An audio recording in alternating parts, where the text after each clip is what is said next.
Hello, everyone, and welcome back to Cyrus Webb Presents. I'm your host, Cyrus Webb. So glad you guys could join us once again. For those tuning in on the simulcast on Facebook, on LinkedIn, YouTube, X, and on Instagram, we're glad you all can be with us. We're going to connect with our friends over on Amazon so they can be a part of our conversation as well. Have a great interview that's coming up for you guys. It's based on a book that I had a chance to read. You're going to be introduced to, or maybe for some of you, reintroduced to a character that you may have heard about. We're going to be able to learn more about them in this book. And we're now live on Amazon Live with Cyrus Webb Presents. If you guys are new to us on Amazon, welcome. Make sure you guys do hit that follow button, either here in this corner or down below. You also see the book by our next guest. We're excited to welcome animal lover and author Kaye Courington to our broadcast. Her book is called SCRIM, a New Orleans story of resilience and rescue. We're going to talk to Kaye not only about the writing of the book SCRIM, but also what it was like for her to not only to share this story, but also to share some important messages as well. Kaye, thank you so much for the time. Really appreciate it. Hi, Cyrus. Glad So to be glad here. to have glad to have you on with us, Kaye. I was saying to you before we went live here, I really enjoyed the book, but I had never, even living here in Mississippi before, Kaye, had never heard of Scrim before. What has it been like for you to share this story? What was it like for me to share the story, or what? Right. Well, it's been wonderful to share Scrim's story because it's the feel good story of the year. And for your listeners who might not know, Scrim was a little dog who escaped from a rescue facility by chewing through a screen on the second floor and jumping off from the building. And this was all caught on a Ring camera. And he's just a little tiny thing. So, when you look at this video, you think, well, this dog is toast. This is horrible. He pops right up and runs away.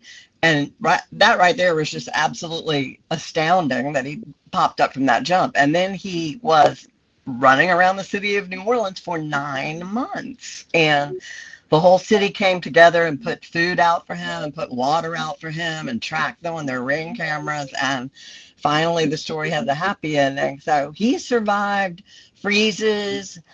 There was a bullet in him when he was found. There's a video of him almost getting run over by a train. I mean, this dog has the 9 lives of a cat, and it was just an amazing story. Well, that's one of the things that impressed me so much, Kaye, about this story. Again, being fresh to who Scrim was. As I was reading your book, I thought, man, this dog really, for one, has amazing fortitude. But two, I mean, really did become an example for other people. I mean, and then after reading your book, Kaye, I didn't mention this to you earlier. I then went on YouTube and saw people talking about Scrim, talking about sightings of him and how they were saying, I'm so glad to see you. I mean, so talk to us about your introduction to Scrim. How did you find out about Scrim? Just if you were living in New Orleans last year, there was pretty much no way, unless you were in some sort of coma, that you could miss knowing about Scrim. So, he became, I think because of the way he escaped and this viral caught on film jump, that video just went crazy. And to see that video is really something. Like I say, he appears to be a magical creature if you see that video.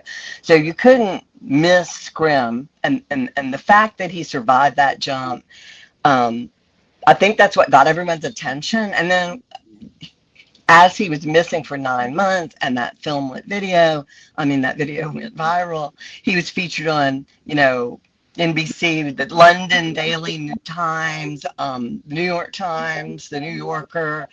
And so that's how I came to be familiar with him. But just like everybody else in the city, it for some reason it became the mission of the people of New Orleans to save this dog. And I guess they did see something in him that was reflective of the city personality, because, as you say, his fortitude is astounding.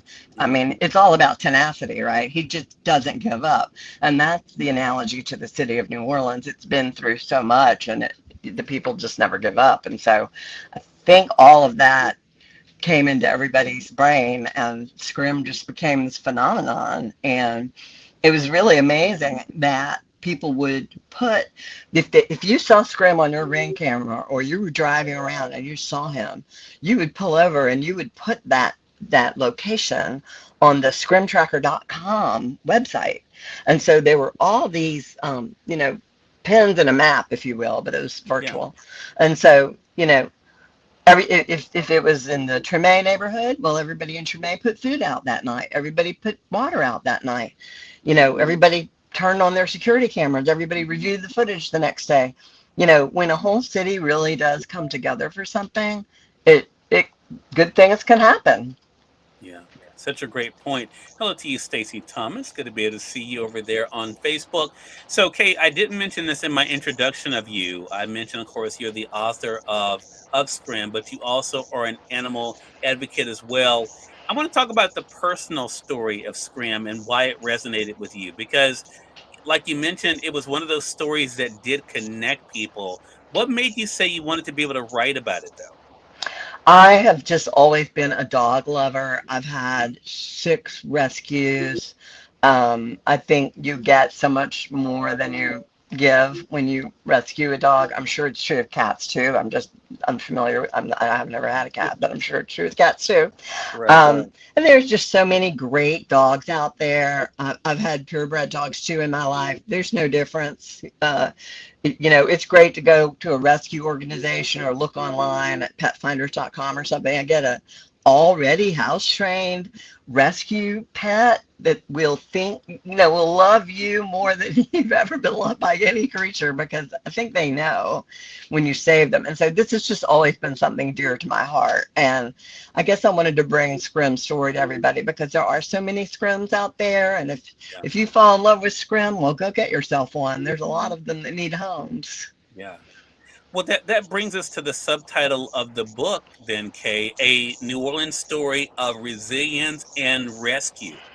I want to talk about the resilience part first, because I mentioned SCRIM's fortitude and how that really is reflective of my friends that I know there in New Orleans and in the city that I have gotten to know over the years.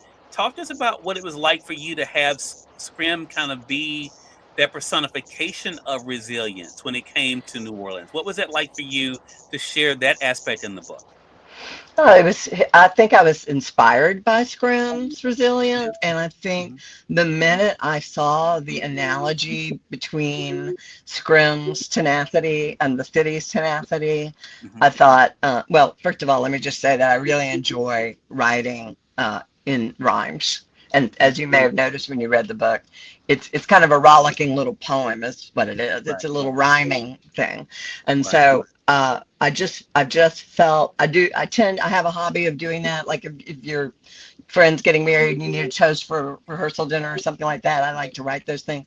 So when I put that together about SCRIM's tenacity and the city of New Orleans' tenacity and resilience, I just felt like I needed to create one of my rollicking, rhyming little tributes, toast to SCRIM, and put that out in the world. And it was a joy to write, and it was a joy to notice that analogy between SCRIM and New Orleans and how he just really kind of is representative of the city. And that leads us to the second part, second R in your subtitle. We talked about resilience, Kay. I want to talk about rescue. Now, this can be an interesting one, because I think, we all live in a very busy world, and it's so easy for us to be so focused on ourselves. It doesn't mean we don't care about others and about, and about animals, but some people are so, so overwhelmed by what they're experiencing. What was it like for you to see how, as you mentioned, people became invested in not only where SCRIM was, but making sure SCRIM was taken care of? Well, it was fabulous to see that aspect of humanity, isn't it? And the unity involved in that. I mean, the whole city came together to do a shared good deed, and that's just kind of a rare story, I suppose, these days. There were so many fabulous rescue organizations also looking for SCRIM, and they were very good about keeping his story alive. So, they'd say on scrimtracker.com, well, he's in Tremaine tonight. If you wouldn't mind putting some food out on your front porch, if you've got some dog food around. And the Zeus's place was the name of the rescue group from which he escaped, and interestingly, it's also where he was adopted by the owner when he was actually ultimately found. So he lives with the owner of Zeus's place now in her home with her other dog Scooby, and he has a fabulous life there now. And in the QR codes in the back of the book, you can see both the video of Scrim jumping off the rescue facility and a video of his life today, which consists basically of belly rubs on a sofa with his rescuer and his new best friend, her other dog. And these rescue organizations, though, were pivotal. In fact, the way he was ultimately caught is kind of funny because you have all these people looking for Scrim. And, people would post on social media. They'd be driving around and you'd hear, oh, my God, it's Scrim. And they would post this on Instagram and Facebook. And everybody would put food out. But the way he was really caught was there's a fabulous organization called Trap Dat Cat, which traps feral cats, neuters them, and puts them back. So they don't hurt the animal, but it keeps the population down of feral cats. Well, even though everyone's putting food out for Scrim and trying to save him, giving him treats, everything they can think of, doesn't he climb into a Trap Dat Cat trap for a cat food snack?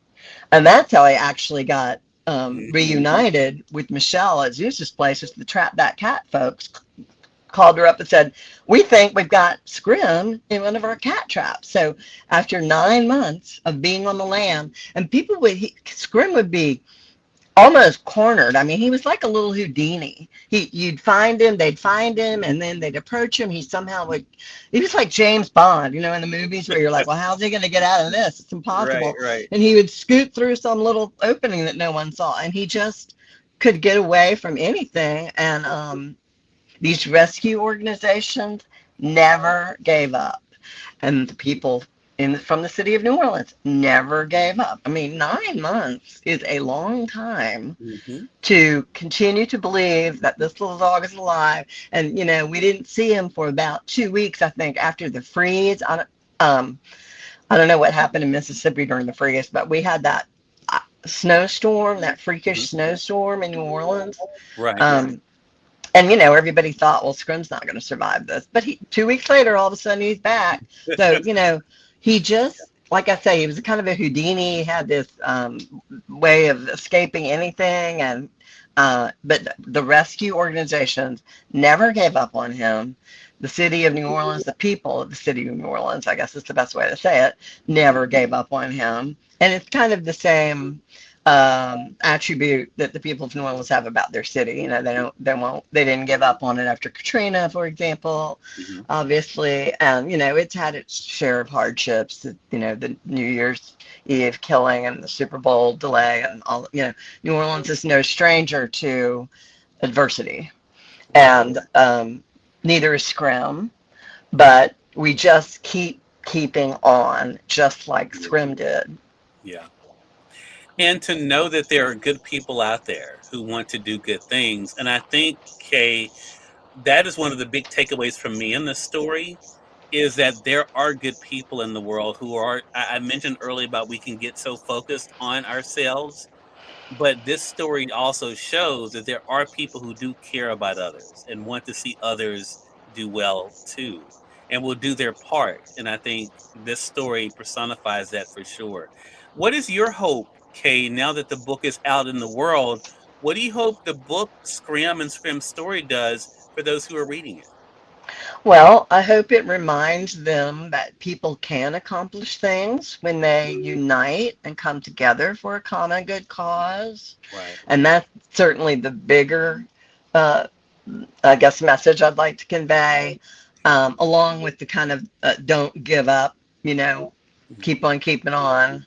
And then on a little more macro level, there are a lot of great pets out there that need adopting. And like I say, if you fall in love with Scrim, go and get yourself a scrim because there are a lot of them, and he he's probably represents a whole lot of dogs and probably cats too that are out there that are just amazing creatures. And as so often happens with people I talk to who rescue a pet, they thought they were rescuing the pet, but the pet rescued them, and they just get so much more out of it than they ever thought possible. But I think Scrim's story is just generally inspiring Mhm. about what people can accomplish when they come together. Yeah. Hey, that's the biggest thing. I totally agree. And that's why I'm excited for people to be able to read it. Again, everyone, Kaye Courington is our guest. She's an author, animal lover, and advocate. The book is called SCRIM. You guys can see it here. A New Orleans story of resilience and rescue. You can get it here on Amazon. So make sure you guys do click to get your copy. If you're joining us on Facebook, LinkedIn, and YouTube, you'll find the link there to be able to get your copy as well. Kaye, thank you so much for stopping by the program today. How can our audience stay connected with you? On Instagram, Kaye Courington, the book's publisher, Susan Stadt Press, has some links to about the book if you go to susanstadtpress.com. So I'm pretty easy to find. There aren't too many Couringtons out there. There you go. Well, Kaye, thank you so much for stopping by. Really appreciate it. Looking forward to chatting with you again. Thank you, Cyrus. More than welcome. And we thank your audience for tuning in to another great segment of Cyrus Webb Presents. Until next time, you all make it a great one. We'll talk to you soon. Take care.